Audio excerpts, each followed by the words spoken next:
In the quiet chambers of the soul, where the clamor of the world fades, we find the essence of our existence. It is here, in the stillness, that we come face to face with the most profound truths. Among these truths is the understanding that love, like all things of worth, cannot be begged for, cannot be coerced, and cannot be manipulated. To do so would be to betray the very essence of who we are, to surrender the core of our being to the whims of others. The ancient Stoics, those guardians of inner strength and wisdom, taught us that the path to true freedom lies not in the pursuit of external validations, but in the mastery of the self. Seneca, a sage of this philosophy, once reminded us, "No man is free who is not a master of himself." It is in this mastery that we find the power to overcome the destructive emotions that lead us to desperation and begging. To beg for love is to forget our intrinsic worth, to place our value in the hands of another, to be at the mercy of the winds of fate. We must remember that love, in its purest form, is not a transaction. It is not something to be bartered or pleaded for. True love is a reflection of the harmony within us, an echo of the peace we cultivate in our own hearts. Epictetus, another great Stoic, taught that freedom is the only worthy goal in life. It is won by disregarding things that lie beyond our control. Love, therefore, must be one of those things. We do not control the hearts of others, nor should we seek to. Instead, we should focus on what is within our power, our own hearts, our own minds, our own actions.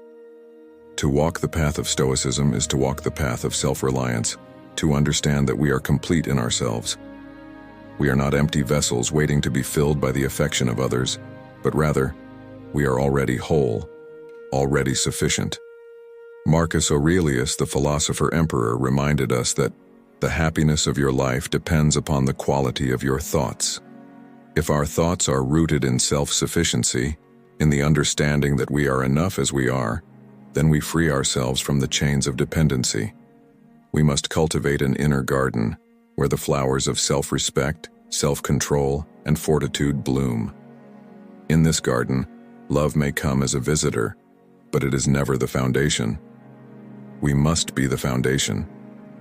Love that comes naturally, without begging, without desperation, is love that is rooted in respect for oneself and for the other.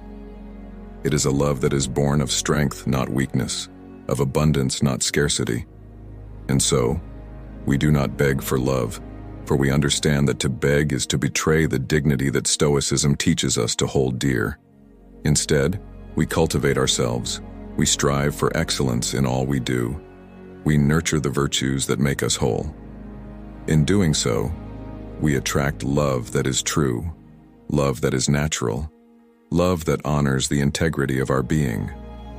We are Stoics, and in our hearts, we know that the only love worth having is the love that comes freely, the love that reflects the inner strength we have cultivated.